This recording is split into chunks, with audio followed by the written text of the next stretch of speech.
போட்டேன்.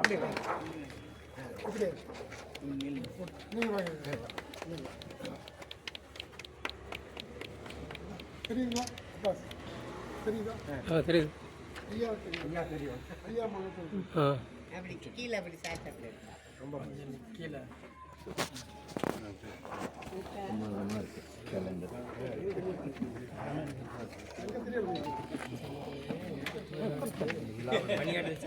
கொடுத்தாங்களே பாரம்பரிய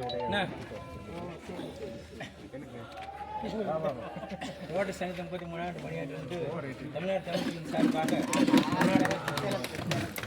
இந்த நேரத்தில் தங்கவேல் என்ன சொல்லணும்னா இவர் சற்றே ஏறக்குறைய ஒரு 3, 4, 5 ஆண்டுகள் ரோட்டரியில் இருந்தார்.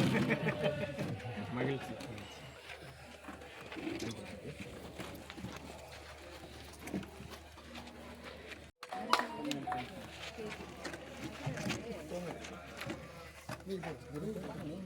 துணைத் தலைவர்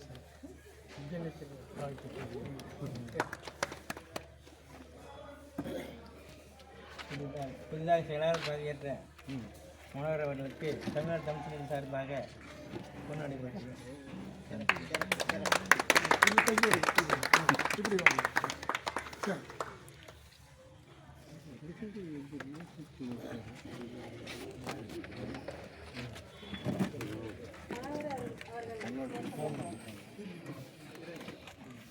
தமிழ் அன்னையையும் தெய்வ புலவரையும் நாகேஸ்வரையாவையும் வணங்கி இந்த இனிய நிகழ்வின் தலைவர் உள்ளிட்ட அனைவருக்கும் எனது திருக்குறள் வணக்கத்தை தெரிவித்துக் கொள்கிறேன். குட் மார்னிங், குட் ஆஃப்டர்நூன் என்று ஆங்கிலத்தில் சொல்வதை விட, காலை வணக்கம், மதிய வணக்கம் என்று தமிழில் சொல்வதை விடவும் பொதுவாக திருக்குறள் வணக்கம் என்ற பதத்தை நாம் பயன்படுத்துவோமே ஆனால் அது எல்லா நேரங்களிலும் பயன்படுத்தக்கூடிய பதமாக அமையும். மற்றொரு செவிகளிலும் சென்று சேரும், ஒரு சிலர் மனங்களிலும் சென்று விதையாக விழும். ஆகவே திருக்குறள் வணக்கம் என்று சொல்லி திருக்குறளை பெருமைப்படுத்துவோம், நாமும் பெருமை அடைவோம். எண்ணென்று கொண்டார்க்கும் உய்வுண்டாம், உய்வில்லை செய் நின்று கொண்ட மகருக்கு என்ற வாழ்வியலுக்காக நான் இங்கு நின்று கொண்டிருக்கிறேன். இன்று திருக்குறள் உலக திருக்குறள் பேரவையின் செயலாளர் என்ற பெரும் பணியை என்னிடம் சுமக்கும்படி கொடுத்திருக்கிறார் நமது ஐயா அவர்கள். அவர்களுடைய எதிர்பார்ப்பை நிச்சயமாக இருக்கக்கூடிய தலைவர் உள்ளிட்ட அனைவருடைய ஒத்துழைப்போடு என்னால் இயன்ற அளவு நான் என்னுடைய பங்களிப்பை நான் தருவேன் என்று உறுதி சொல்கிறேன். இப்போது செயலாளர் அறிக்கையை வாசிக்கிறேன். அறிவு சான்றோர் பெருமக்களே, திருப்பூர் உலக திருக்குறள் பேரவை மாநகர கிளையின் செயலாளராக பொறுப்பேற்றமைக்கு மகிழ்ச்சியும் நன்றியும் கொள்கிறேன். ஒரு முறை தவத்திரு குன்றக்குடி அடிகளார் அவலூர்பேட்டையில் நம் நாகேஸ்வரன் ஐயா அவர்களை குறிப்பிடும் போது, நானும் நாகேஸ்வரனும் பொதி சுமப்பவர்கள், இது சுமை வைப்பவர்களின் விருப்பமே ஒழிய எங்கள் விருப்பமில்லை. சுமை வைப்பவர்கள் விருப்பமே ஒழிய எங்கள் விருப்பமில்லை. அதுபோலவே என் மீதும் சுமை வைப்பது நாகேஸ்வரன் ஐயா அவர்களின் விருப்பமே ஒழிய என் விருப்பமில்லை. இவ்வாறு அவர் தந்த பல்வேறு பணிகளை நிறைவேற்றியுள்ளேன். விரைவில் வெற்றியும் பெறுவேன் என்று நம்பிக்கை கொள்கிறேன். குமாரசாமி திருமண மண்டபத்தில் நடைபெற்ற உலக திருக்குறள் பேரவை கூட்டத்தில் திரு குன்றக்குடி பொன்னம்பல அடிகளார் முன்னிலையில் திரு அகில் ஐயா அவர்கள் மனிதன் இருக்கிறான், ஆனால் மனிதம் செத்துவிட்டது என்றார். அவர் கூறியதைப் போலவே ஒவ்வொருவரிடமும் சர்க்கரை அளவை அளவிடுவது போல மனிதம் அளவை நாம் அளவிட வேண்டும். கண்டிப்பாக திருக்குறளை கொண்டு மனிதம் அளவை அதிகரிக்க முடியும். புறங்கூறாமை, அழுக்காராமை, சிற்றனஞ்சாராமை போன்ற அதிகாரங்களை கடைபிடித்தால் மனிதம் அளவை நம்முள் அதிகரிக்க முடியும் என்று நம்பிக்கையோடு கொள்கிறேன். நான் என்னுடைய வாழ்வில் நடந்த ஒரு சில நிகழ்வுகளை மட்டும் சுருக்கமாக சொல்கிறேன். நான் ஒரு அரை மனிதன், என்னை முழு மனிதன் ஆக்கியவர் ஐயா அவர்கள். 2015ஆம் ஆண்டு நான் ஒரு நூல் வெளியிட்டேன். அப்போது நான் ஆரோக்கியமாக இருக்கிறேன். என்னை புற்றுநோய் தாக்கிய பிறகு 3 வருடங்கள் நான் மருத்துவமனையில் இருந்து 2019 நான் மீண்டு வந்தேன். ஒரு கரம், ஒரு சிறுநீரகம் இழந்து ஒரு பாதி மனிதனாக நான் வந்தேன். அதன் பிறகு நான் இலக்கிய பணியில் மீண்டும் சேர வேண்டுமே, ஏதேனும் அரசு உதவி பெறலாமே என்று விரும்பி ஒரு பரிந்துரை கடிதத்திற்காக நான் ஐயா அவர்களுக்கு தொடர்பு கொண்டேன். அப்போது அவர் திருவனந்தபுரத்தில் இருந்தார். ஐயா, என்னுடைய பெயர் இது, என்ன உங்களுக்கு நினைவிருக்கிறதா என்று கேட்டேன். அவர் சற்று யோசித்து லேசாக நினைவிருக்கிறது, என்ன விஷயம் கேட்டு ஒரு பரிந்துரை கடிதம் வேண்டும் என்று சொன்னேன். அப்போது மனித தெய்வமாக வந்த தங்கவேல் ஐயா அவர்கள் ஐயாவிடம் பேசி எனக்கு அந்த பரிந்துரை கடிதத்தை பால ஐயாவிடமிருந்து பெற்றுக் கொடுக்க ஏற்பாடு செய்கிறேன் என்று சொன்னார். அந்த விண்ணப்பிப்பதற்கு நிறைய ஜெராக்ஸ் எடுக்கணும் இல்லைங்களா? என்கிட்ட அவ்வளோ ஓரளவுக்கு பணம் இருந்தது, ஆனால் கஷ்டமான சூழ்நிலை தானே. அப்போ ஜெராக்ஸ் எங்கே சீப்பாக எடுப்பாங்கன்னு நான் கேட்குறேன் தங்கவேல் ஐயா கிட்ட. உடனே ஒரு கடையை சொல்கிறாரு. அந்த கடையில் போய் 480 ரூபாய்க்கு எடுத்தேன் 2019. பணம் கொடுக்கும்போது வேண்டாம் என்று வாங்க மறுத்து விட்டார் அந்த கடைக்காரர். ஏன் என்று கேட்டால் வனஜாமா சொன்னார்கள் என்றார். ஏனம்மா அப்படி சொன்னீர்கள் என்றால், ஐயாவின் ஆணை,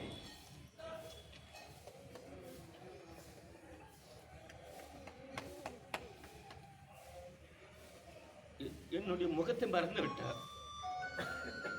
என்னுடைய நினைவு இருக்கில்லை, ஆனால் உதவி இருக்கிறார். இது நான் பட்ட கடன், முதல் கடன். என்னை பாராமலேயே எனக்கு உதவி செய்தார்.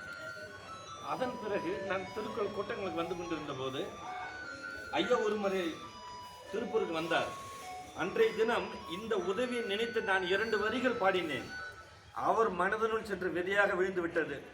மனம் என்ற கோயில் திறக்கின்ற நேரம், அழைக்காமல் அங்கே தெய்வம் வந்து சேரும்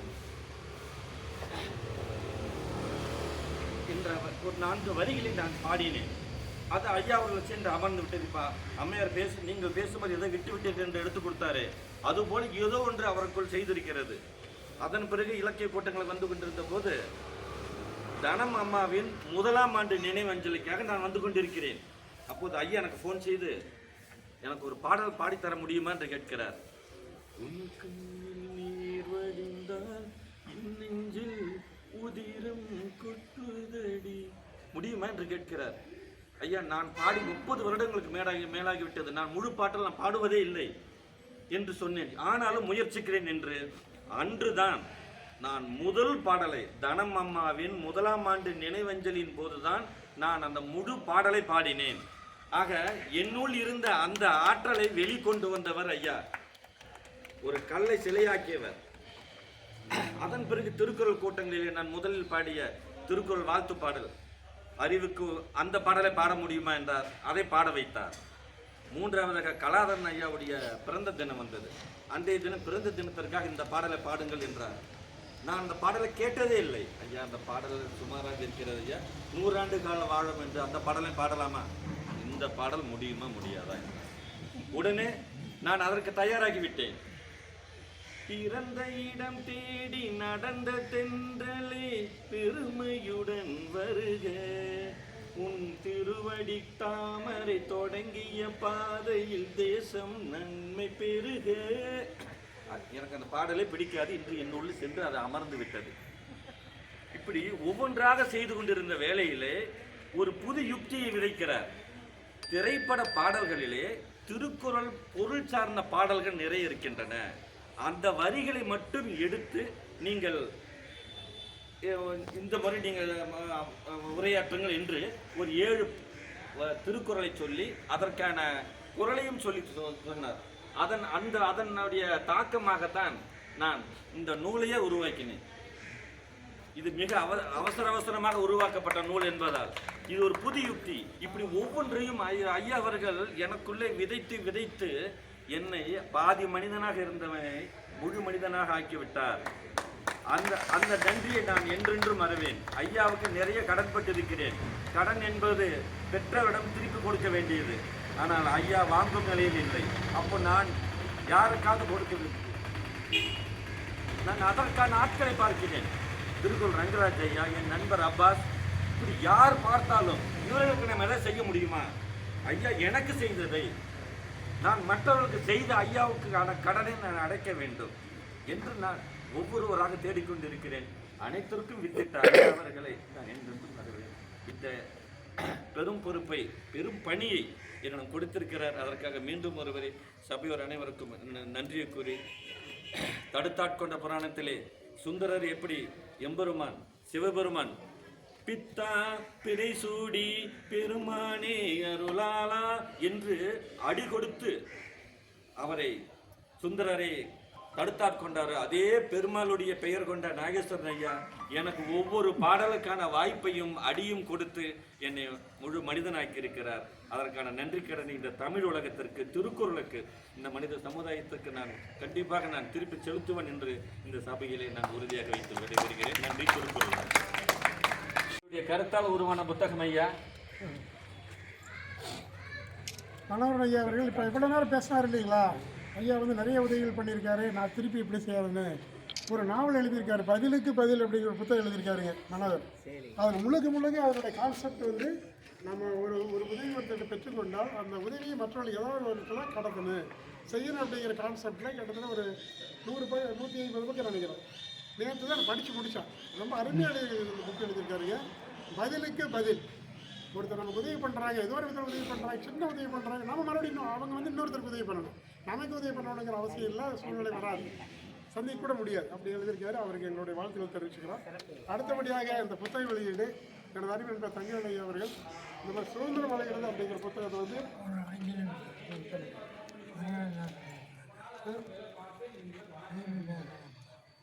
தேவிங்களா இதை முடிச்சுட்டு பாஸ் பண்ணலாங்க.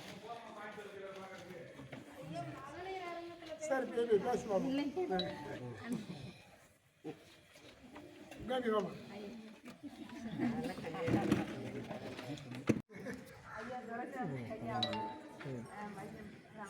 தண்டபணி ஐயா அவர் வந்து நல்ல ஹாஸ்டல் எல்லாம் அது நாங்கள் இருந்து கிளம்புறதுக்கு முன்னாடி இருந்தால் நிறையா தொலைபேசியில் அதே மாதிரி ஒரு இது சொல்கிற மறந்துட்டேன். அனைத்து இந்திய தமிழ் சங்க பேரவைன்னு ஒரு இருக்குது. அதாவது முக்கிய நகரங்கள், இந்தியாவில் உள்ள முக்கிய நகரங்களில் கிட்டத்தட்ட 65 சங்கங்கள் கூட்டமைப்பாக இருக்குது. அதனுடைய தலைவராக நான் இருக்கேன். யார் எங்கே போகணும், மும்பை போனாலும் சரி, கல்கட்டா போனாலும் சரி, டெல்லி போனாலும் சரி, இவங்க எங்கே இருக்கிறாங்க அந்த சங்கத்துக்கு நான் தொடர்பு கொண்டு இந்த மாதிரி வர்றாங்க, அவங்களுக்கு உதவி செய்ய அப்படிங்கிறத வந்து நாங்கள் கூட்டமைப்பு வச்சுருக்கோம். நாங்கள் யார் சொன்னாலும் அவங்க சொன்னால் நாங்கள் செய்வோம். அது மாதிரி உங்களுக்கு எந்த உதவி வேணும் இருந்தாலும் எங்களுக்கு தொடர்பு கொண்டா திருவனந்தபுரம் போகிறீங்க அந்த தமிழ் சங்கம் செய்யும், கோழிக்கோடு போகிறீங்க அந்த செய்யும், அந்த மாதிரி எல்லா பாலக்காடுலாங்க இது மாதிரி எல்லா இடத்துலையும் இருக்குது. அது எல்லாம் கூட்டமைப்பில் இங்கே வருது. உலக தமிழ் காப்பு கூட்டத்துக்கு வர்றாங்க. நான் தான் 3ஆம் தேதி 2ஆம் தேதி வர்றாங்க, ஜனவரி 2. அதெல்லாம் வாங்க ஒருங்கிணைச்சிக்கலாம். யாருக்கு என்ன வேணும் இதே மாதிரி உலக தமிழ் காப்பு கூட்டத்துக்குன்னா லண்டன்னு அந்த அமெரிக்கா இது எல்லாமே ஒருங்கிணைக்கிறோம். அப்போ இங்கே வெளிநாடு போகிற பசங்க, வெளிநாட்டில் ஏதாச்சும் இடையூறு இதெல்லாம் இருந்தால் நாங்கள் வந்து அது சீட்டு போட்டு இதெல்லாம் ஏற்பாடு பண்ணிக்கிறோம்.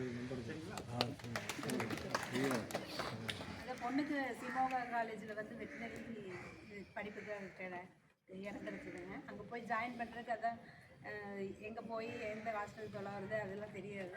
அதே ஒரு வாரம் செய்தி தெரிஞ்சனையுமே ஒரு வாரத்துக்கு முன்னாடி வந்து ஃபோன் டெய்லியும் பேசிகிட்டே இருப்பாங்க.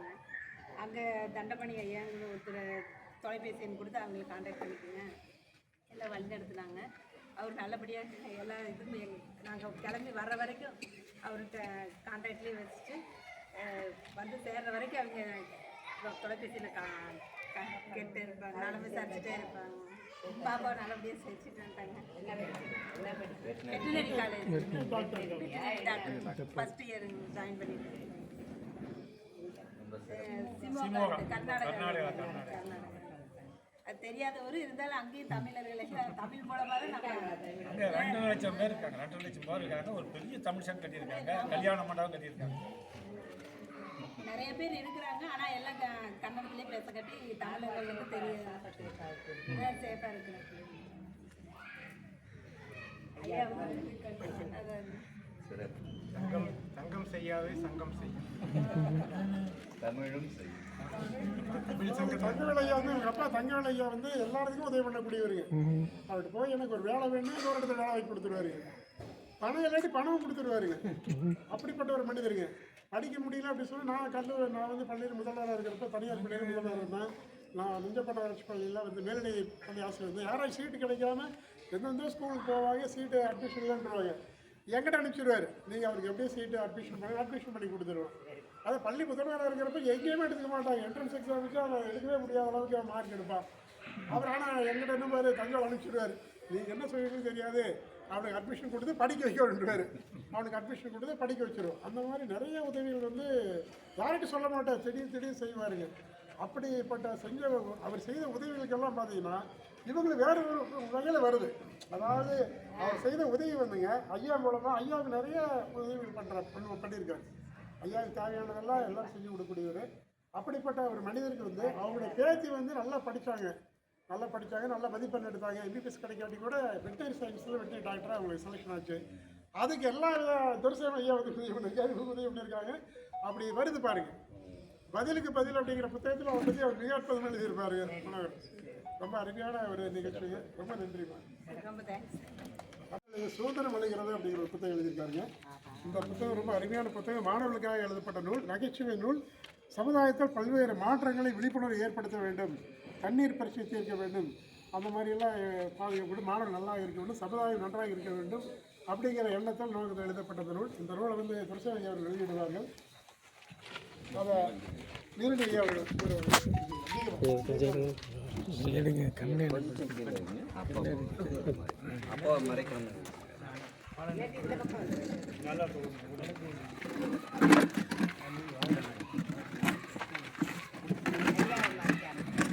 ஐயா நீங்கள் இப்படி வந்துடுங்க ஐயா, இந்த சைடு இப்படி வந்து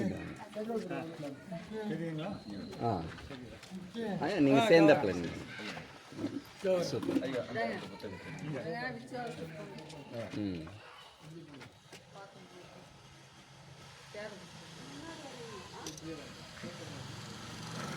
கம்போடியாவிலே வெளியிட்டாச்சுங்க.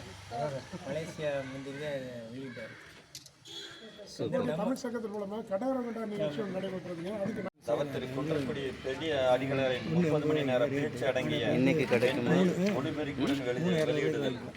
வெளியிடுபவர் நாகேஸ்வரன் அவர்கள், பெறுபவர் திரு து. சுவாமிநாதன் ஐயா அவர்கள்.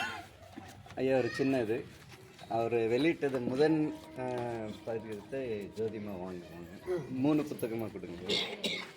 இப்போது வெளியிட்ட ஒரு நிமிஷம். சுதந்திரம் அழிகிறது என்ற புத்தகத்தின் 3 பிரதிகளை நாடுஜோதி அம்மா அவர்கள் பெற்றுக் கொள்கிறார்கள். அப்பா அப்பா நீங்கள் நன்றி சொல்லுங்க. இது எங்களுக்கு நீங்கள் கொடுக்குற நன்றி நன்றி. சரிதா.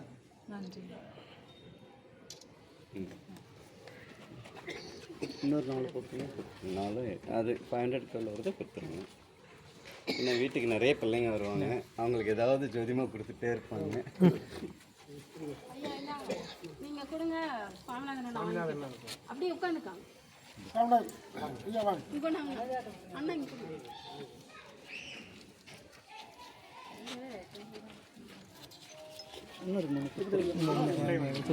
வாங்கக்கூடாது, கொடுத்தாச்சு. சரி, அது வேண்டாம்.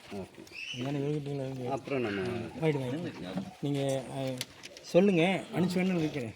500 நிமிஷம் அடிச்சிருக்கேன். சரி, நானே கம்மியாக தான் கொண்டு வந்தேன். நீங்கள் நல்லது.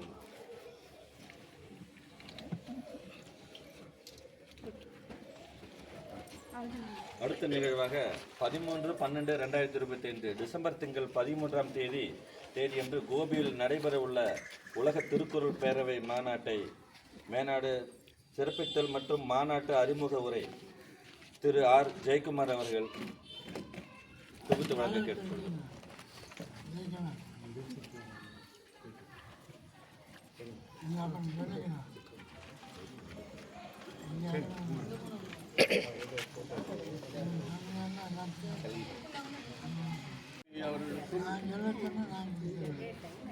செயலாளர் திரு மனோகர் அவர்களுக்கும்,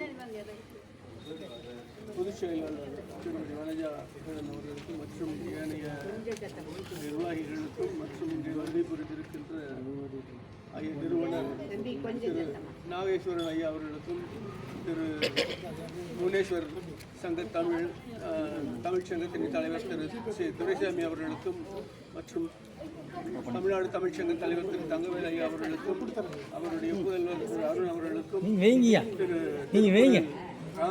ரங்கராஜன் அவர்களுக்கும், திரு அப்பாஸ் அவர்களுக்கும், தாய்த்தமிழ் பள்ளியின் தாளாளர் திரு தங்கவேல் ஐயா அவர்களுக்கும் மற்றும் தங்கவேல் குடும்பத்தில் முன்னாள் பொருளாளர் தங்கவேல் ஐயா அவருடைய குடும்பத்திற்கு வந்திருக்கிற அவர் துணையார் மற்றும் அவருடைய புதல்வி அவர்களுக்கும், புதுக்கோட்டையிலிருந்து வந்திருக்கின்ற சந்திராமணி அவர்களுக்கும், புதூரிலிருந்து வருகை புரிந்திருக்கின்ற நாகஜோதி அம்மை அவர்களுக்கும் அவரது கணவருக்கும், வீரணி பவளக்குன்றன் அவர்களுக்கும் எனது காலை வணக்கத்தை தெரிவித்துக் கொள்கிறேன். இந்த நிகழ்ச்சியிலே மிக அருமையாக உரையாற்றியிருந்த அமர்ந்திருக்கிறார்கள். இந்த கூட்டத்திற்கு மதுரை நகரிலே வருகின்ற 7, 8, 9 தேதிகளில் மதுரையில் நடைபெறும் உள்ள தமிழ் மாநாட்டிற்கு சென்று சிறப்பித்தல் என்பது இன்றைக்கு அறிமுக உரையாக வைக்கிறோம். உலக தமிழ் பேரவையின் நோக்கமானது திருக்குறளுடைய வாசித்தலையும் அதனுடைய நெறிகளையும் மாணவர்களிடத்திலும் இளையவர்களிடத்திலும் கொண்டு சேர்த்தல் என்பது அதனுடைய நோக்கங்களில் பிரதானமானது.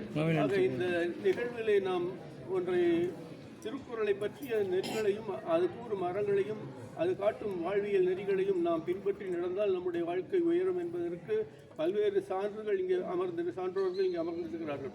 நாம் இனி செய்ய வேண்டியதெல்லாம் இதை இளைஞர்களுக்கு கொண்டு சேர்க்க வேண்டும். ஆனால் இங்கே வருகை புரிந்திருக்கிறவர்கள் அனைவருமே வயதில் மூத்தவர்களாக தான் இருக்கிறோம். ஆக இனி நம்முடைய கடமையாக கருத வேண்டியது அதை இளைஞர்களிடத்திலே கொண்டு சேர்க்க வேண்டும் என்பது ஐயா துரைசாமி அவர்கள் கூறியது போல இது தமிழ் வழி கற்றலை இனி இளைஞர்களிடத்தில் அதை அரசிடம் எடுத்து கூறி குறைந்தபட்சம் 8வது வரையிலாவது தமிழ் பாடத்தை கற்பிக்கும் வழியாக ஏற்க வேண்டும் என்பதனை நாம் வலியுறுத்த வேண்டும் என்பதனை இந்த மதுரை மாநாட்டிலே மீண்டும் பிரகடனப்படுத்துவோம் என்று கூறி வாய்ப்புக்கு நன்றி கூறி விடைபெறுகிறேன். நன்றி. சரி.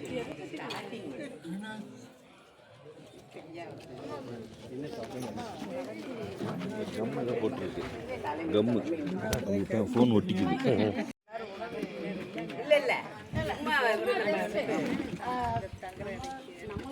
நீங்க உட்காருங்கம்மா. சாவித்திரிமா போட்டோ எடுப்பாங்க, வாங்க.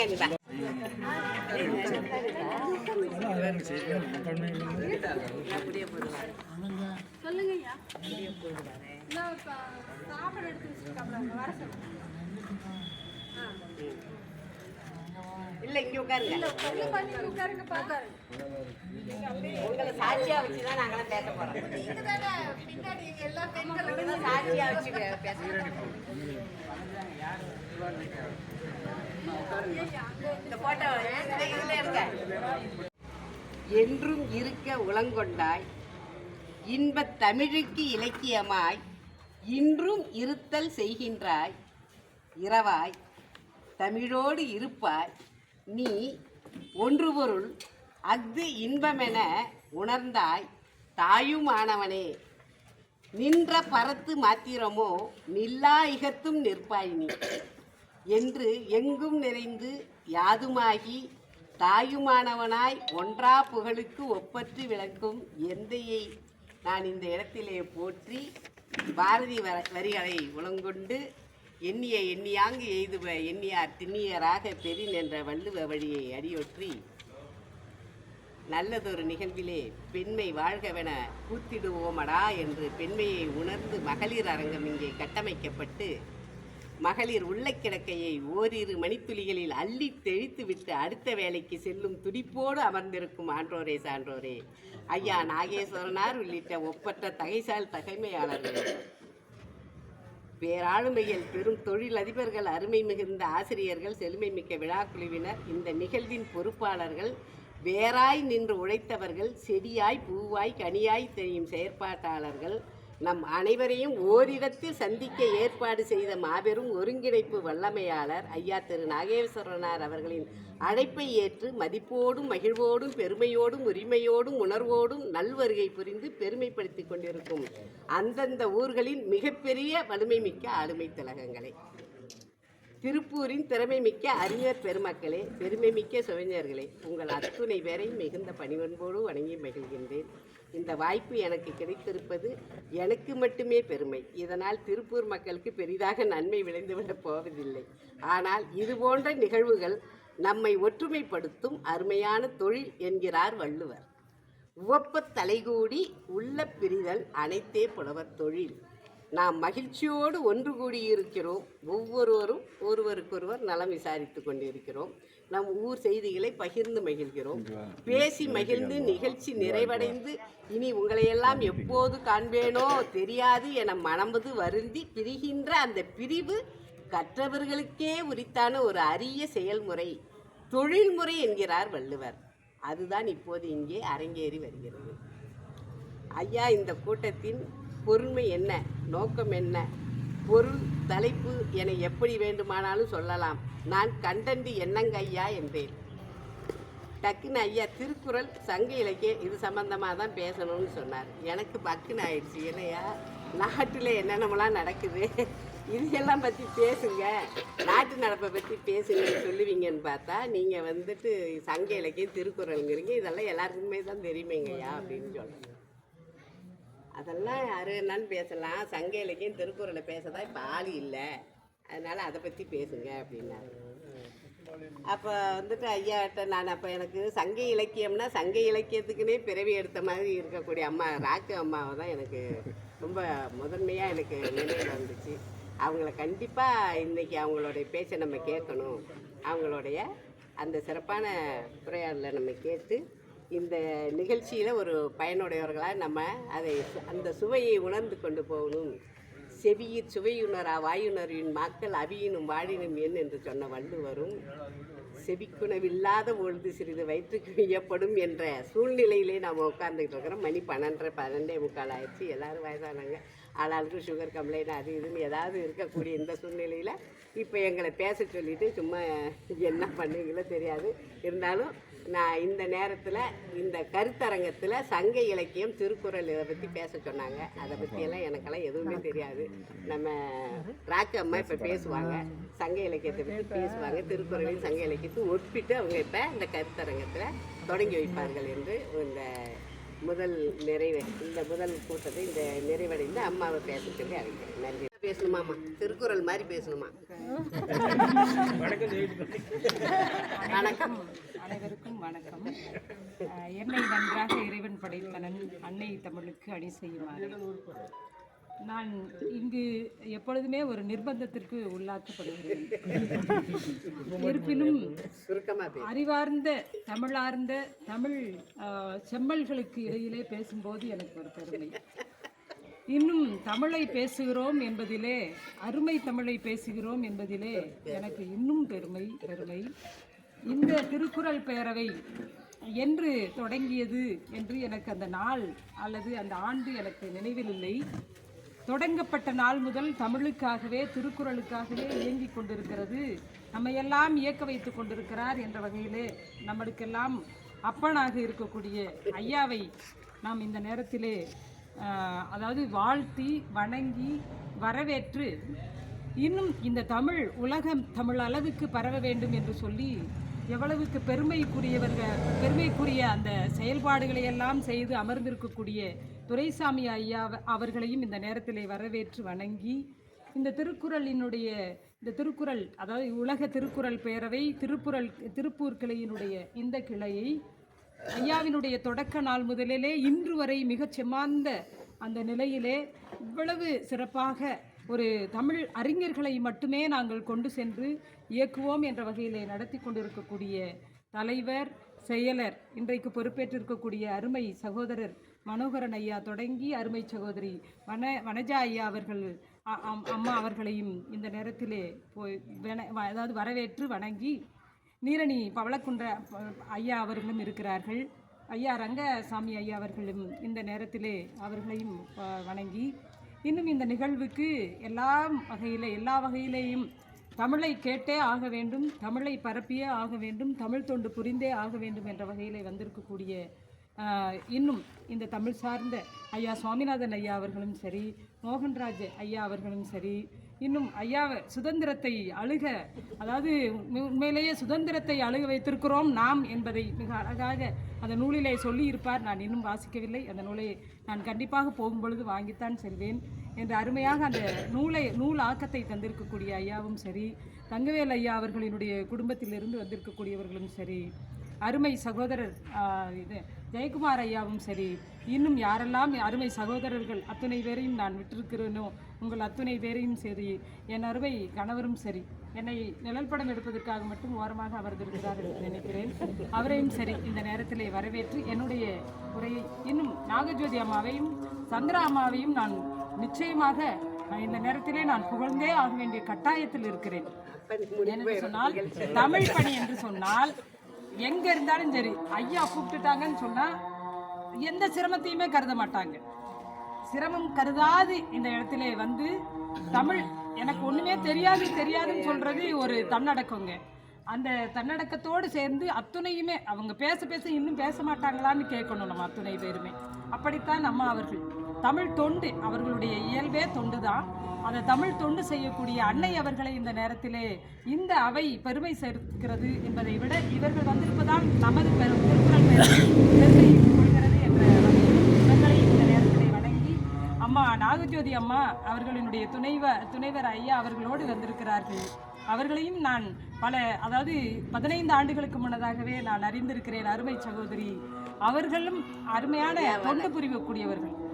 கிருஷ்ணகிரி மாவட்டம் மட்டுமல்ல, இவர்கள் அதாவது மாவட்டம் கடந்து, அதாவது மாநிலம் கடந்து தமிழ் தொண்டை செய்து கொண்டிருக்கிறார்கள் என்ற வகையிலே நிறைய குழந்தைகளை தத்தெடுத்து இவர்கள் தமிழ் பணி புரிந்து கொண்டிருக்கிறார் என்ற வகையிலே இவர்களையும் நமது திருக்குறள் பேரவையிலே பெருமையோடு வரவேற்று இந்த நாள் இனிய நாள் என்ற வகையிலே எனது ஒரு சிற்றுரையை மட்டும் இந்த நேரத்தில் உங்கள் முன் சமர்ப்பிக்கிறேன். திருக்குறள் மட்டும்தான் பேசணும், திருக்குறள் மாதிரி மட்டும்தான் பேசணும்னா திருக்குறளை பேசினா நம்ம முடிக்கவே மாட்டோம். ஏனென்று சொன்னால் மிக பெரும் புகழ் ஐயன் திருவள்ளுவரை பேசுபவர். உண்மையிலேயே நாம் அத்துணை பேரும் அருமை சகோதரர் சொன்னார், திருக்குறள் வணக்கம் என்று சொல்லி பாருங்கள், அனைவருக்குள்ளும் உள்ளூர சுரக்கக்கூடியது தமிழ் உணர்வு என்று சொன்னார். எல்லோரும் பெருமைப்பட்டுத்தான் பார்ப்போம். உண்மையிலேயே நாம் அத்துணை பேரும் திருக்குறள் எழுந்த திருக்குறள் ஐயன் திருவள்ளுவர் வழியிலே இருக்கக்கூடிய இன்னும் நாம் எல்லாரும் பெருமை நினைத்து பல நூற்றாண்டுகளும் சரி பல யுகங்களும் சரி கடந்து பெருமைப்படக்கூடிய ஒரு நூலை தருவித்த இந்த ஐயனை வள்ளுவ பெருந்தகையும் இந்த நேரத்திலே நினைவு கூர்ந்து இவர் சாராம இலக்கியங்களே இல்லைங்க. திருக்குறள் சாராது இலக்கியங்கள் இல்லை. சங்க இலக்கியம் பயின்றவர்கள் தான் சங்க இலக்கியத்தை நாங்கள் மாணாக்கர்களுக்கு புகுத்தி கொண்டிருப்பவர்கள் தான். ஆனால் திருக்குறளை தொடாமல் திருக்குறளை தொட்டு காட்டாமல் நாங்கள் இலக்கியத்தை சொல்லவே முடியாது. திருக்குறளில் இல்லாத பொருளே இல்லை. எல்லா பொருளும் இதன்பால் உல, அவ்வளவுதான், ஒரே வரியில் முடிஞ்சிருச்சு. எல்லாத்தையும் நீ திருக்குறள்ல தேடு. கல்வியா, செல்வமா, வீரமா, கொடையா, அன்பா, அரணா, இன்னும் காதலா, எதை வேண்டுமானாலும் அள்ளி சென்ற ஒரு அருமை திருக்குறளை பேசுவதற்கு முற்றுப்புள்ளி வைக்க முடியாது என்ற வகையிலே நான் சிற்றுரை என்று மட்டுமே சொல்லிவிட்டேன். சங்க இலக்கியத்தோடு மட்டும் நாம் அறம் பொருள் இன்பம் தாண்டி வாழ்க்கையை, நாம் அத்துணை பேருக்குமான வாழ்க்கையை சொன்ன அந்த திருக்குறள் பெருந்தகை தான் வையத்துள் வாழ்வாங்கு வாழ்ந்து புகழ் கண்டவர் இவர். உண்மையிலேயே வானுரையும் தெய்வத்துள் வைக்கப்பட வேண்டியவர் தான். அதனால்தான் இன்றைக்கு காவி உடை கட்டி பார்க்கிறார்களா என்று தெரியவில்லை. ஆனால் உண்மையிலேயே இவர் பொதுமையானவர். நாம் ஒரு மதத்துக்கானவர் மட்டுமாக கொண்டு செல்லவிட முடியாது. அப்படிப்பட்ட இந்த பெருந்தகையும் இந்த நேரத்திலே நாம் அவரை போற்றி நாம் அந்த இலக்கியங்களையும் சுட்டிக்காட்ட வேண்டிய கடப்பாடு உடையவர்களாக இருக்கிறோம். இலக்கியத்தில் நாம் பெண்களை பற்றி பேசக்கூடிய நிறைய விஷயங்களை நீங்கள் எல்லாம் கேள்விப்பட்டிருக்கிறீர்கள், வாசித்திருப்பீர்கள், இன்னும் அதாவது உரையாடக்கூட கேட்டிருப்பீர்கள். பட்டிமன்றங்கள், வழக்காடு மன்றங்களிலே கூட நாம் எல்லோரும் அறிந்திருப்போம். அப்படியா, சுவைக்காக அப்படின்னு சொல்லி. ஆனால் இது எல்லாமுமே உண்மையிலேயே நம் வாழ்க்கை சார்ந்த நம்முடைய சகோதரிகளாக, அதாவது தாயாக, சகோதரியாக, இன்னும் அதாவது இன்னும் என்னென்ன உறவுகளிலெல்லாம் அந்த அன்னையை போற்றி வணங்கக்கூடிய அந்த பெண் மக்களை சங்க இலக்கியம் எவ்வாறு பார்த்திருக்கிறது என்பதை நான் நிறைய இதுகளில் பேசியிருக்கிறேன், நிறைய கூட்டங்களிலே நான் பேசியிருக்கிறேன். இப்பொழுது பெண்கள் ஆடவர்களை எப்படி பார்த்திருக்கிறார்கள் என்ற வகையிலே மட்டும் குறிப்பிட்டு அமர்ந்து விடலாம். சங்க இலக்கியங்களிலே பெண்களினுடைய பார்வையிலே ஆண்கள் அப்படிங்கிறது மட்டும்தான் என்னுடைய பார்வையாக இருக்கு. சங்க இலக்கியத்திலுடைய இருக்கக்கூடிய பெண்கள் அத்துணை பேரும் ஆடவர்களை சார்ந்தவர்களாக இருக்கிறார்கள். இதுதான் என்னுடைய கருத்து. ஆடவர்களை சார்ந்து உண்மையிலேயே ஆடவர்கள் தான். எவ்வளி நல்லவர் ஆடவர் அவ்வளி நல்லை வாழிய நிலனே அவை சொன்ன மொழி. எங்கு ஆடவர்கள் நன்றாக இருக்கிறார்களோ அங்கு பெண்களும் நன்றாகத்தான் இருப்போம். உண்மையிலேயே அங்கு பெண்கள் போற்றப்பட்டு இருக்கிறார், போற்றப்படுவார்கள். வினைமேற் செல்லுதல் ஆடவருக்கு உயிரே. அப்படின்னா என்ன பொருள் என்று சொன்னால், ஆடவர்கள் அத்துணை பேருக்கும் பொருள் ஈட்டுவது, அதாவது பொருள் சம்பாதிப்பது கடனாக கருதப்பட்டது. அப்படிப்பட்ட அந்த ஆடவர்களினுடைய பொருளை வைத்து இல்லத்தை பேணுவது பெண்களின் கடமையாக இருந்திருக்கிறது. அந்த ஆடவரை எதிர்நோக்கி இருக்கிறது. அதைத்தான் இன்றைக்கு கொடையாளர்களாக சென்று செய்து கொண்டிருக்கிறார்கள் என்று நினைக்கிறேன். அவர்களுடைய இல்லாலெல்லாம் உண்மையிலேயே கொடுத்து வைக்கப்பட்டவர்கள் நான் நினைக்கிறேன். இப்படிப்பட்ட உண்மையிலேயே இல்லம் அணையார், அதாவது அவர்களுடைய மனைவிமார்கள் எல்லாம் அத்தனை பேரும், இந்த தமிழ் பணி செய்யக்கூடியவர்கள் அத்தனை பேரும் கொடுத்து வைத்தவர்கள். உங்கள் அத்தனை பேருடைய மனைவிமார்கள் சொல்லுங்கள். அந்த வகையில் தான் சங்க இலக்கிய பெண்களும் ஆடவர்களை அதாவது ஆடவர்களுடைய பெருமையைத்தான் எதிர்பார்த்திருக்கிறார்கள். அதாவது மனையுரை மகளிருக்கு ஆடவர் உயிர். நான் சொன்னதெல்லாம் ஒற்றை வரியில தான் கொண்டு வரேன். உங்களுக்கு சங்க இலக்கிய செய்யுட்கள் எல்லாம் பெரும் பெரும் பெரும் செய்யுட்கள். அதெல்லாம் ஒற்றை வரிகளில் நான் சுருக்கமாக சொல்கிறேன் பாருங்க. திருக்குறளையும் தாண்டி குறுக தரித்த குறள் என்பதை போல இன்னும் அதையும் தரித்து நான் சொல்றேன். மனையுரை மகளிருக்கு ஆடவர் உயிர், ஆடவர் உயிராகவே கருதப்பட்டார். அப்படியான அது இன்னும் சொல்ல போனா கண்ணகி என்ன சொன்னார்? விருந்து, அதாவது விருந்து எதிர்கோடலும் என்னை எதிர்கோடலும் என்னை அப்படின்றாங்க. அதாவது ஆடவர் இல்லை என்றால் நான் எப்படி 4 பேருக்கு விருந்து புறந்தருவேன்? நான் விருந்தினரை எப்படி நான் பேணுவேன்? என் கணவன் என்னிடம் இல்லை, என்னை எதிர்நோக்கி யார் என்னை மனைவியாக என் ஒரு குடும்ப பெண்ணாக பாவித்து என் இல்லம் தேடி வருவார்கள், நான் எப்படி 4 பேருக்கு உதவி செய்ய முடியும்? அப்படி என்று அவள் வருத்தப்பட்டாள் தன்னுடைய கணவன் இல்லாத போது. இப்படியான பெண்கள் சங்க இலக்கியத்திலே நிறைய பேர் இருக்கிறார்கள். 33 பெண்பால் புலவர்கள் சங்க இலக்கியத்தில் இருந்திருக்கிறார்கள். ஔவையார் தொடங்கி, நான் ஔவையாரை பேசாமல் விடுவதே இல்லை. ஔவையார் இருக்கிறார். உண்மையிலேயே ஔவையார் தான் தலைமை பெண்பால் புலவர். அவங்களுக்கு நிகர், அந்த அம்மாவுக்கு நிகர் யாரும் இருக்க முடியாது. அடுத்த பெண்பால், ஒரே பாட்டு பாடின பெண்பால் புலவரும் கூட நம் இதயத்திலே வாழக்கூடியவர்களாக இருந்திருக்கிறார்கள்.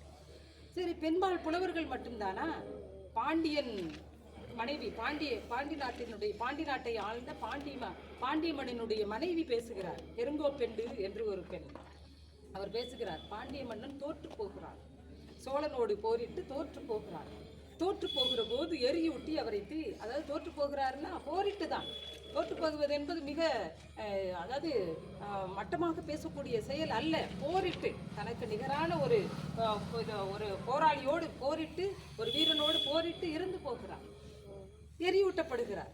உடனே பெருங்கோப்பெண்டு என்ன செய்கிறார்? நான் என் கணவன் எரியூட்டப்பட்ட அந்த தீயிலே இறந்து போகுவேன், நானும் இறந்து போகிறேன் என்று சொல்லி, ஏனென்றால் என் கணவன் இறந்து பின்னால் கணவனை இழந்தவருக்கு காட்டுவது இல்லை என்பதை போல, என்னால என் கணவன் இல்லாமல் இருக்க முடியாது, நானும் இறந்து போகிறேன். உடனே எல்லோரும் இல்லை இல்லை அப்படி செய்யக்கூடாது என்று தடுக்கிறார். உடனே அந்த பெண் என்ன சொல்கிறாள்? என்னை தடுக்குகிறீர்களே, உங்களுக்கு மனசு இருக்கிறதா? என்னது தடுக்கிறவங்களுக்கு போய் மனசு இருக்கான்னு கேட்கலாமா? நான் இந்த பாடலை உண்மையிலே பல்சான்றீரே என் அறிவார்ந்தவர்களே யாரையுமே நம்ம கண்ணகி சொன்ன மாதிரி தேரோமன்னா செப்புவதுடையன்னு கூட கேட்கல. பல்சான்றீரே நல்ல அறிவார்ந்தவர்களே, பல திறமை உடையவர்களே, எல்லாம் அறிந்தவர்களே, என்ன நீங்க தடுக்கலாமா? செல்கென செல்லாது ஒளிக என விளக்கும் பல்சான்றீரே. எதுக்கு நீங்க என்ன போய் விழுன்னு சொல்லாம என்ன ஏன் தடுக்குனீங்க அப்படின்னு கேட்கிறாங்க. அம்மா, ஏன் தடுக்கிறீங்க? இந்த நாட்டிலே கணவனை இழந்த பெண்களுக்கு என்னன்னு உங்களுக்கு தெரியும் தானே, என்ன செய்கிறீங்க நீங்கெல்லாம்? பாருங்க, அந்த அம்மா சொல்லுது, நல்ல அறிவார்ந்தவர்களே, பெண்களை நீங்கள் கணவன் இல்லாவிட்டால் என்ன செய்கிறீங்கன்னு கொஞ்சம் யோசிங்க உங்க அறிவை வச்சு. கணவன் இல்லாத பெண்கள் இருக்கக்கூடிய இடத்துல எங்கள் நாட்டிலே, நமது நாட்டிலே என்ன இருக்கு நிலைமை? அப்படியான இடங்களிலே நாங்கள் என்னவாக இருக்கிறோம்? எங்கள் இல்லங்களிலே எங்களை என்ன செய்கிறீர்கள்? நெய்யே கடைஞ்சி இது தயிர் கடையிறீங்க, நாங்கள் அதை வெண்ணெயெல்லாம் எடுக்கிறோம். இந்த கையில் சாப்பாடு போட்டால் வெண்ணெய் கொஞ்சம் ஒட்டிடும், நீ என்ன செய்வ? அந்த சாப்பாடு கொடுக்க மாட்டேன். நீங்கள் எனக்கு வெண்ணெய் ஊற்றிய அந்த கையில் வெண்ணெய் கடைந்த அந்த கையிலே, தயிர் கடைந்த அந்த கையில சாப்பாடு அந்த கைம்பெண்களுக்கு உணவிட்டால் எங்கே அவளுக்கு உணர்வு வந்து விடுமோ என்று கருதி நீ என்ன செய்வ? அணில் பல் போன்ற சிறு பருக்கை அப்படின்னா, கொஞ்சம் பெருசா இருக்கக்கூடாது, சிறு பருக்கை, அணில் பல் போன்ற சிறு பருக்கையை அள்ளி அந்த அந்த வெள்ளை சோறை வெள்ளை எள்ளுட்டு, நல்லா பார்த்துக்கோங்க, வெள்ளை எள்ளுக்கும் கருப்பு எள்ளுக்கும் என்ன வித்தியாசம்ன்றது இன்னொரு கூட்டம் போடுங்க, நான் பேசிடுறேன். நான் வெள்ளை எள்ளு போட்டு அந்த சாப்பாட்டை பிசைஞ்சு அளவா என்ன இலையில வைக்கிறாங்களாமா? ஆம்பல் மலர் பூக்கக்கூடிய ஆம்பல் மலர். எங்க நீங்க வாழை இலையில போட்டீங்கன்னா காய் கூட்டு பொரியல் எல்லாத்தையும் வைக்கிறதான்னு எதிர்பார்ப்போம்.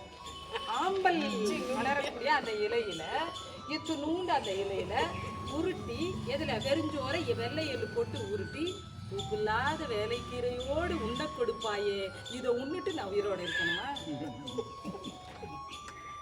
பல்சான்றீரே பல்சான்றீரே. இப்படியான பெண்களுக்கு எங்க என் புருஷன் என்ன இருந்தா அப்படி சாப்பிட விடுமா?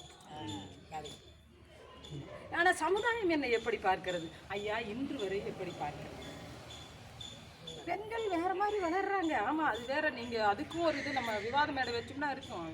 இப்போ எல்லாம் வந்து பெண்கள் வந்து அதாவது பின் தூங்கி முன்னழுவாள் பத்தினி அப்படிங்கிறதெல்லாம் இல்லை, முன்னாடியே தூங்கிடுவா. ஏன்னா இன்னைக்கு ஐடி கம்பெனியில், அதாவது தொழில்நுட்ப கம்பெனிகளில் வேலைக்கு தூங்கிட்டு இவன் மாலை, அதாவது காலையில் எந்திரிச்ச உடனே கணவன் இருக்க மாட்டான். இவன் 12 மணிக்கு தான் எந்திரிப்பான். நைட்டு 12 மணிக்கு வர்றாரு அவருடைய கணவர் 12 மணிக்கு வரும்போது இந்த அம்மா என்ன பண்ணியிருக்கோம்னா, இதோட பணிக்கு போகிறதுக்கு முன்னாடி இந்த எழுதி வச்சுட்டு போயிருக்கோம். டேய் எழுதி இருக்கிறது கணவனை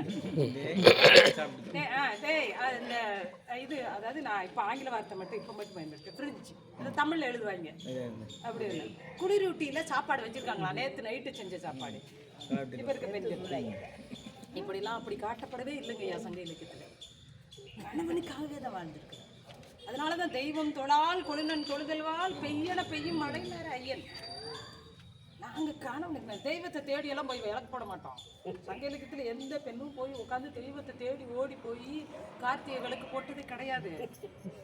அமாவாசை இது விரதம் இருந்தது கிடையாது. தெய்வம் எங்களுக்கு யாரு? எங்களை கட்டினவங்க தான். தெய்வம் தொழால் கொழுநன் தொழுதல்வாள், கொழுநன் கணவனை தொழுதுகிறோம் பெண்கள். இப்படியான பெண்கள், ஆடவர்களை எதிர்நோக்கிய பெண்கள் இருந்திருக்கிறார்கள். என் ஆடவன் இல்லை என்றால் எனக்கு வாழ்க்கை இல்லை என்று சொல்லக்கூடிய பெண் இருந்திருக்கிறார். என் மகன் இல்லை என்றால் எனக்கு வாழ்க்கையே இல்லை என்று சொல்லி தன்னுடைய தனத்தை திருகி எறிந்திருக்கிறாள். என்னுடைய காதலன் என்னை கட்டிக்கிறவேன்னு சொல்லியிருந்தான். நீ இல்லைன்னா என் உயிரே இது நீதான் அப்படின்னு சொல்லிட்டு போகிறப்ப சொல்லிட்டு தான் போயிருந்தான். நான் என்ன சொன்னேன் அவனுக்கு? அம்மா இப்போ தான் சொன்னாங்க, குறுந்தொகை கொஞ்சமாவது பேசிடு அப்படின்னு. நான் சொல்லித்தான் ஆகணும். இம்மை மாறி மறுமை ஆகினும் நீ ஆகியர் என் கணவனை, யானாகிய நீ நெஞ்சு நேர்பவளைன்ட்டான். ஆண் இது அவ்வளோ 3 வரிதாங்க ஐயா. எந்தங்கய்யா அந்த பாட்டில்? இந்த பாரு, இம்மை இந்த பிறப்பு, மறுமை அடுத்த பிறப்பு, இந்த பிறப்பும் சரி அடுத்த பிறப்பும் சரி. அந்த வரியை பாருங்க. நீ ஆகியர் என் கணவனை, யான் ஆகியர் நீ நெஞ்சு நேர்பவளே.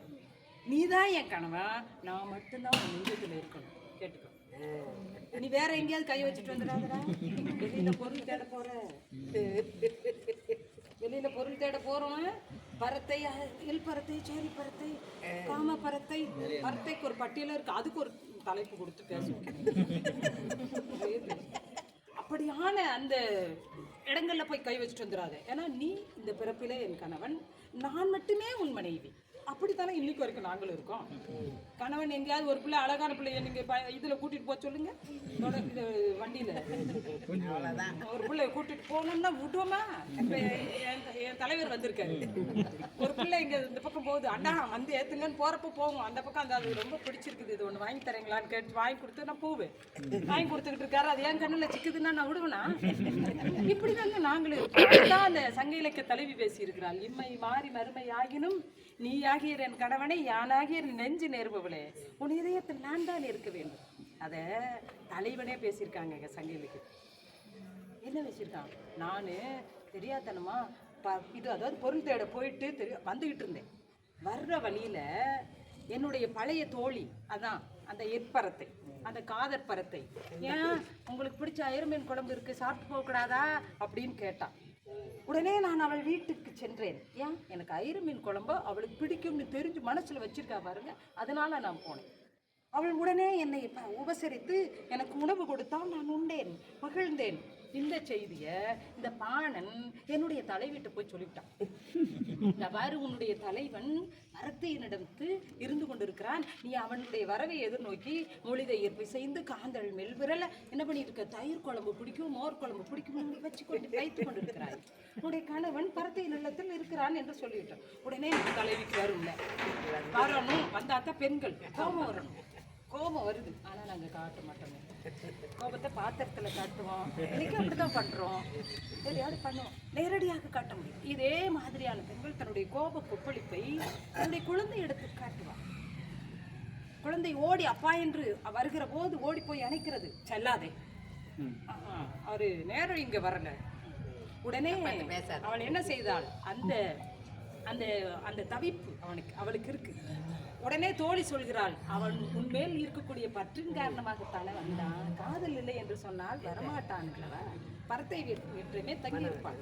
அங்கு சிறிது நேரம் இருந்தான், பழைய பழக்கம், சிறிது நேரம். இப்பதான் வந்துட்டான், இல்லை உபசரிக்க வேண்டியது உன் கடமை. பார்த்து பார்த்து சமைத்தாயே, எதற்காக, உன் கணவனுக்காகத்தானே, பரிமாறு சாப்பாடு.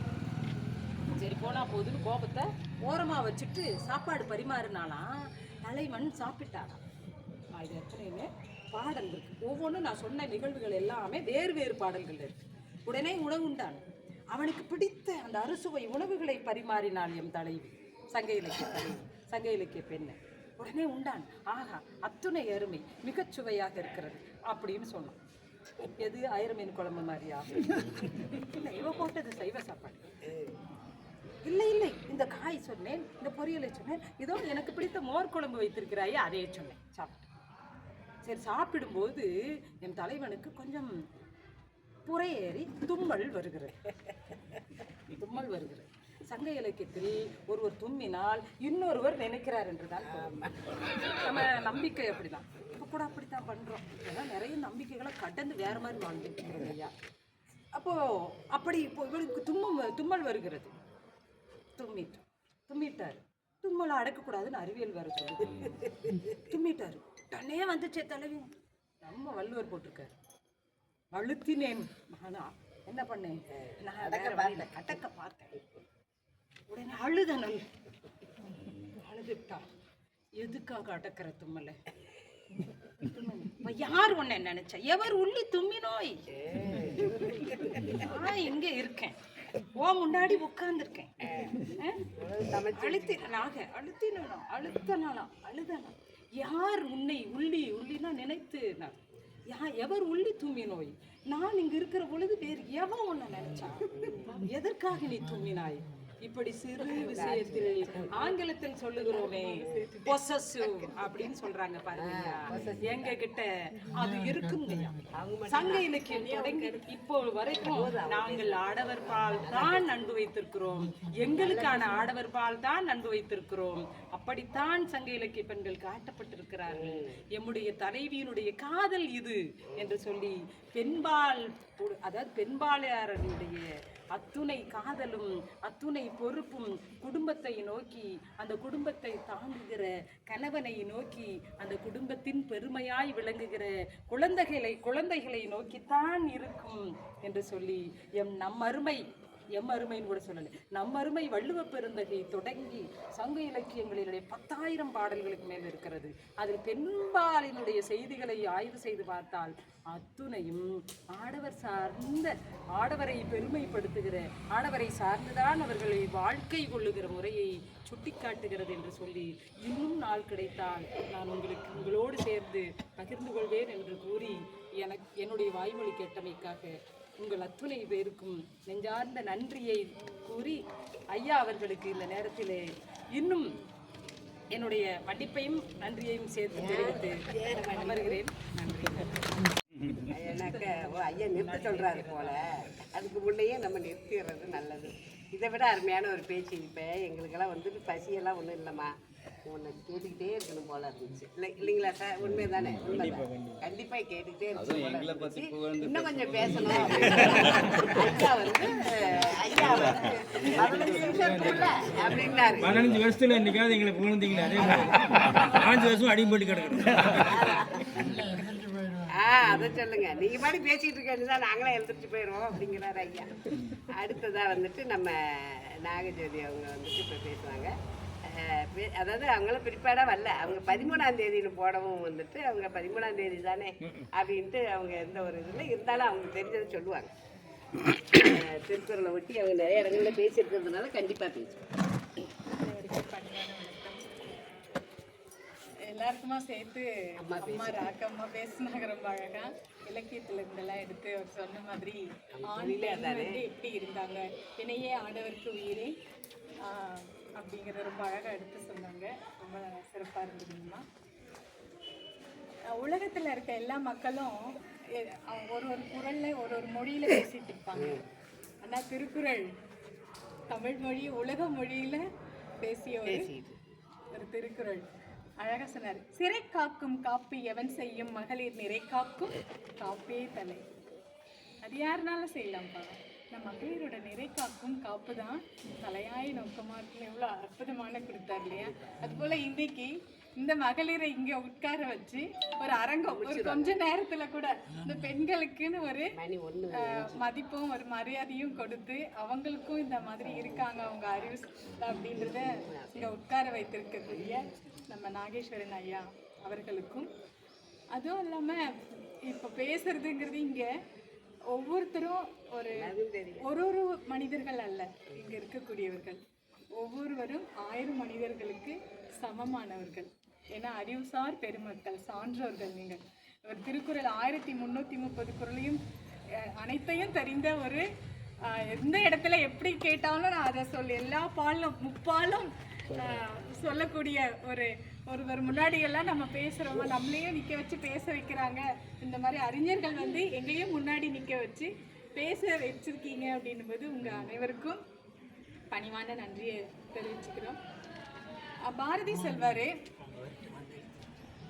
பாரதிதாசன்ல ஒரு இது வரும், ஒரு ஆணும் கணவனும் மனைவியும் பேசிக்கொள்ளும் பொழுது அவங்க எப்படி பேசிப்பாங்கன்னா, இன்றைக்கு கறி என்ன செலவையாது, ஏகாலி வந்தானா வேலைக்காரி சென்றாளா, கொழுக்கட்டை செய்யலாமா செந்தாழை வாங்குவோமா, மாடு குன்று நிகர் குடம் நிறைய கறப்பதுண்டா, கொடுக்கல் என்ன வாங்கல் என்ன இவைதான் கண்டோம், தமிழர் என்று சொல்கின்றோம் நாமும் தமிழ்நாட்டின் முன்னேற்றம் விரும்புகின்றோம், தமிழனுக்கு நம்மாலான ஒரு காசை செலவு செய்தோமா அப்படின்னு ஒரு பெண் அப்படிங்கிறவளுடைய கடமையையும் ஒரு ஆண் அப்படிங்கிறவங்களுடைய கடமையும் பாரதிதாசன் ரொம்ப அழகாக சொல்லியிருப்பார். அந்த இதில் வந்து பார்க்கும்பொழுது ஒரு பெண் அப்படிங்கிறவோ ஒரு கணவனுக்கு அந்த இல்லற கடமையை தாண்டி ஒரு சமூக கடமையை, ஒரு சிந்தனையை வந்து ஊட்டி எழுப்புனா அப்படிங்கிறது தான் அந்த இடத்துல அவங்க சொல்கிறது. ஒரு சமூகத்திற்கு நம்ம என்ன செய்தோம் அப்படிங்கிற கேள்வி இங்கெல்லாம் கேட்டு உங்களுடைய எல்லாருடைய மனைவிக்குள்ளேயும் அந்த கேள்வி இருந்து உங்களை கேட்டு நீங்கள் வெளியே வந்தவங்களாக தான் நான் இங்கே பார்க்குறேன் நான்.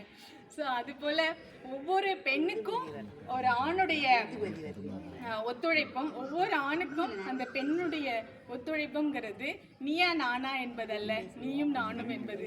இந்த வெற்றிக்கனி ஐயா சொன்ன மாதிரி இருவரும் சேர்ந்து இயங்கும் பொழுது தான் ஒரு ரயில் வந்து எப்படி தொடர் வண்டி ஓடுகிறதோ 2 தண்டவாளங்கள் மேலே அழகாக சிறப்பாக, அது போல் ஒரு இல்லம், ஒரு குடும்பம், ஒரு சமூகம் அப்படிங்கிறது ஆண் பெண் ஒட்டி தான் அது இயங்கிக்கிட்டு இருக்கு சிறப்பாக. இங்கே ஒரே 4 பெண்கள் இருந்தாலும் சக்தி சிவநிலையே சக்தி இல்லைன்றது நம்மளுடைய ஆன்மீக இதில் சொல்லியிருக்காங்க. சக்திங்கிறது இயக்கம், அவள் அஷ்ட அவதாரணிங்கிற பல்முகத்தில் அவங்க செயல்பட்டுக்கிட்டு இருப்பாங்க அப்படிங்கிறது.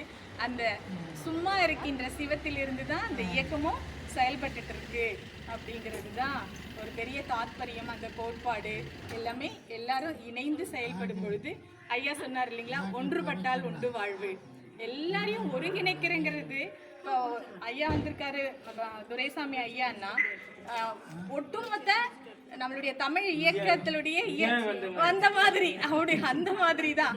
ஸோ அவ்வளோ ஒரு பெரிய ஒரு செயல்பாடு இருக்குன்னா அதெல்லாம் நம்ம வந்து சிந்திச்சு செயல்பட வேண்டிய ஒரு தருணத்தில் நம்ம இன்னைக்கு இருக்கோம். நம்ம எங்கே போய் கொண்டு இருக்கிறோம், நம் சொன்ன மாதிரி தமிழ் ஒரிசாவில் தமிழ் வளர்த்தது பெருசு இல்லை, கோயம்புத்தூரில் நம்ம பிள்ளைங்களுக்கு தமிழ் தெரியலையா அப்படின்னு சொல்லும் பொழுது இங்கே திருக்குறளும் தமிழும் செழித்து ஓங்கணும் அப்படிங்கிறதுக்காக ஐயா வந்து இப்போ திருக்குறள் பேரவையின் மூலமாக எந்த இடங்களில் சொன்ன மாதிரி உலகம் முழுக்க நம்முடைய சொந்தங்கள் இருக்குது, உலகம் முழுக்க ஒரு இனம் உண்டு என்றால் அது நம் இனம் அப்படிங்கிறது ஒரு சந்தோஷமான விஷயம். பெண்ணுக்குள் ஞானத்தை வைத்தான் புவி பேணி வளர்த்திடும் ஈசன், மண்ணுக்குள்ளே சில மூடர் நல்ல மாதர் அறிவை கெடுத்தார். சில நல்லவங்க அப்போது தெரிஞ்சவங்க என்ன பண்ணாங்க, அதை போற்றி அதை பாராட்டி அதை வெளிக்கொண்டு வந்து எல்லாருமே பயனடைஞ்சாங்க அப்படிங்கிறது தான். வாய்ப்பு கொடுத்தமைக்கு மிக்க நன்றி. பேராற்றல் நமக்கு இருக்கு. அப்போ 85,000 பேருக்கு தமிழில் ஒரு 20 மதிப்பெண் எடுக்க முடியலை அப்படிங்கிறது வந்து எவ்வளோ ஒரு அவலமான ஒரு நிலை தமிழ்நாகத்தில் இருக்குதுங்கிறத வந்துட்டு இப்போ நம்ம எல்லோரும் இங்கே சுதந்திரம் ஒவ்வொருத்தருமே ஒவ்வொரு ஆளுமைகளாக இருக்கிறதுனால அதெல்லாம் நம்ம பேசுகிறோம், நம்ம மனசு வருத்தப்படுறோம்.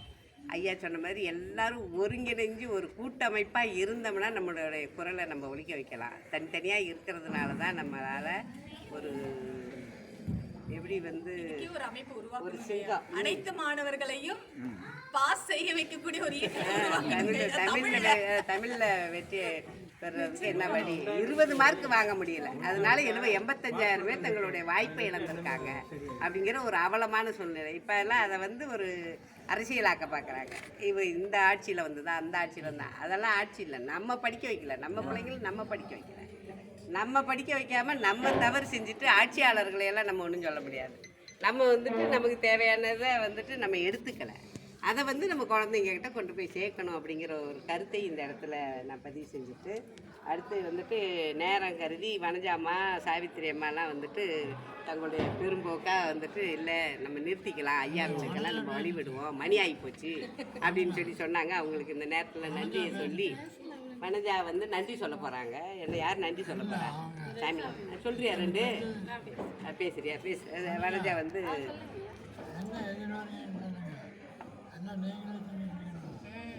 சரி ரைட்டு, அந்த மாதிரி உங்களுடைய கருத்துக்களை இங்கே பகிர்ந்துக்கங்க அப்படின்னு சொல்லிட்டு இப்போ வனஜா அம்மா பேசுவாங்க. அனைவருக்கும் மீண்டும் ஒரு முறை வணக்கத்தை தெரிவித்துக் கொள்கிறேன். சகோதரி ராஜா அவர்கள், சந்திராமா அவர்கள், நாகஜோதி அவர்கள் எல்லாருமே வந்து இலக்கியம் திருக்குறள் எல்லாமே பேசிட்டாங்க. என்னோட கருத்தை ஒரே வரியில முடிச்சுக்கிறேன். வள்ளுவத்தை வாழ்வியலாக்குவோம். அதாவது திருக்குறளில் வந்து இல்லாத எந்த துறைகளும் இல்லை, எந்த தகவல்களும் வந்து கிடையாது, எல்லாமே இருக்குது. நம்ம வள்ளுவத்தை வாழ்வியலாக்கும் போது நம்ம அடுத்தடுத்து வர்ற நம்மளோட சந்ததிகளுக்கும் வந்து அது பரவும் அப்படிங்கிறத தெரிவிச்சுக்கிறேன். அப்புறம் இன்னும் ஒரு தொடர்ந்து 2-3 கூட்டத்தில் சொல்லிட்டேன். 3வது 4வது கூட்டம் நம்ம குழந்தைகளுக்கு கைபேசி, அதாவது அலைபேசியோட பயன்களை மட்டும் நிறைய எடுத்து சொல்லுங்கள். ஏன்னா இப்போ வந்து நிறைய இந்த அலைபேசி இதனால வந்து நிறைய குற்றங்கள் நிகழ்கிறது. அது குழந்தைங்க பாதிக்கப்படுறாங்க. 17 வயசு 14 வயசு குழந்தைங்க பாதிக்கப்படுறாங்க. அவங்களுக்கு அந்த அலைபேசியோடைய பயன்களை மட்டும் எடுத்து அதை நிறைய சொல்லுங்கள். கெட்டது இப்படி பண்ணக்கூடாதுன்னு சொல்கிறப்ப அது அவங்களுக்கு மனசில் போய் இப்படி பயன்படுத்துங்க அப்படிங்கிறத மாற்றி சொல்லுங்கள். ஏன்னா நம்ம எல்லாருமே ஒரு அமைப்பில் இருக்கிறவங்க, நிறைய பேரை சந்திக்கக்கூடியவங்க. அந்த அலைபேசியினுடைய பயன்களை அதிகமாக சொல்லி அவங்க நல்ல வழியில் அதை பயன்படுத்துகிறத ஊக்குவித்து நிறைய பரவலாக அந்த தகவல்களை கொண்டு போய் செய்யணும் அப்படின்னு சொல்லிட்டு அடுத்து வந்து இப்போ நம்ம அமைப்பு, இப்போ திருக்குறள் பேரவை அமைப்பு அப்படின்னு எடுத்தோம்னா யாரோ ஒருத்தர் தலைமையில் யாரோ ஒருத்தர் சொல்லி அவங்க மட்டும் செய்கிறோம் அப்படிங்கிறது இல்லாமல் எல்லாருமே நம்ம வந்து இது வந்து நம்மளுடைய அமைப்பு, நம்ம இதில் வந்து உறுப்பினராக இருக்கணும், நம்மளுடைய கருத்துக்கள் மற்றவங்க கொண்டு போய் சேர்க்குறப்போ எல்லோரும் சேர்ந்து செயல்படணும் அப்படிங்கிறத கொள்கையாக எடுத்துக்கிட்டு செயல்படணும்னு சொல்லி கேட்டுக்கிறேன். நன்றி, வணக்கம். நன்றி உரை சொல்ல வந்திருக்காரு என்ன? அனைவருக்கும் வணக்கம். இந்த டிசம்பர் மாத கூட்டம் வந்து மாதம் நம்ம கூட்டத்துக்கு நாங்கள் கலந்துட்டு இருக்கோம். ஆனால் இந்த டிசம்பர் மாத கூட்டம் வந்து எல்லாருடைய ஒத்துழைப்போட ரொம்ப சிறப்பாக நடந்துச்சு. இப்போ துரசாமியெல்லாம் நான் கேள்விப்பட்டிருக்கேன் தவிர இப்போ கேள்விப்பட்டிருக்கேன். பட் வந்து இவ்வளோ பெரிய ஒரு ஆஃப்லைனில் இருந்து மறுபடியும் அதை ஃப்ரண்ட் லைனுக்கு வந்து அது நிறையா செஞ்சுருக்காங்க அப்படிங்கிறதெல்லாம் வந்து இப்போ நம்மளுக்கு தெரிஞ்சுக்கிறோம். இப்போ அடுத்தடுத்த கூட்டத்தில் வந்து இதை மாதிரி நம்ம எல்லாரும் செஞ்சு எல்லாரும் அவங்கள மாதிரி ஒரு இலக்கியம் சார்ந்தவங்கெல்லாம் உட்கார வச்சு கொஞ்சம் பேர் பேசுனா ஆட்டோமேட்டிக்காக இந்த திருக்குறளை நம்ம வந்து வாழ்வியல் ஆக்கலாம் அப்படிங்கிறது என்னோட கருத்தை நான் அதை பதிவு பண்ணுறேன்.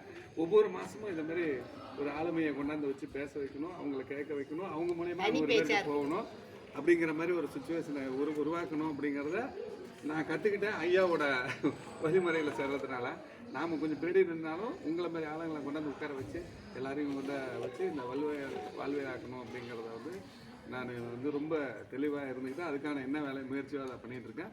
அதெல்லாம் அவங்க செஞ்சிட்ருக்காங்க. அவங்களுக்கு நம்ம என்ன கோஆப்ரேட் பண்ணணுமோ அதெல்லாம் பண்ணணுங்கிறத நான் இங்கே விருப்பப்படுறேன். இதுக்கெல்லாம் காரணம் வந்து நம்ம நாகேஸ்வரன் ஐயா தான். நம்ம இப்படியெல்லாம் வந்து எங்களை கொண்டாந்து இங்கே நிற்க வச்சு இவங்களோட பேச வைக்கிறது, அவங்க வந்து நம்ம வள்ளுவத்தை வாழ வைக்கிறதுக்கு அந்த தள்ளாத வயதிலையும் கூப்பிட்டு பேசி ஒவ்வொருத்தருக்கும் கூப்பிட்டு பேசி அப்படிங்கிறதெல்லாம் வந்து அதாவது யாருமே செய்ய முடியாத ஒரு சுச்சுவேஷனில் வந்து அவங்க வந்து நாங்கள் இங்கே வந்து நிற்கிறேன்னா ஐயா தொடர்ந்து அதை பண்ணிகிட்ருக்கோம். அதை வந்து பெரிய லெவலில் அவங்க நினச்ச மாதிரி நம்ம கொண்டு போகணும் அப்படிங்கிறத நான் இருக்கோம். நம்ம டீமாக இருந்து அதெல்லாம் கொண்டு போகணுங்கிறத அதுனா மதிய உணவு எல்லாருக்கும் ரெடி ஆகிட்டு இருக்குங்க. எல்லாம் சாப்பிட்டு தான் போகணும் அப்படிங்கிறதுங்க சொல்லிட்டு வந்த அனைவருக்கும் இங்கே நன்றியை தெரிவித்துக்கிறேன். நன்றி, வணக்கம். கடைசியாக ஒன்று நான் சொல்லி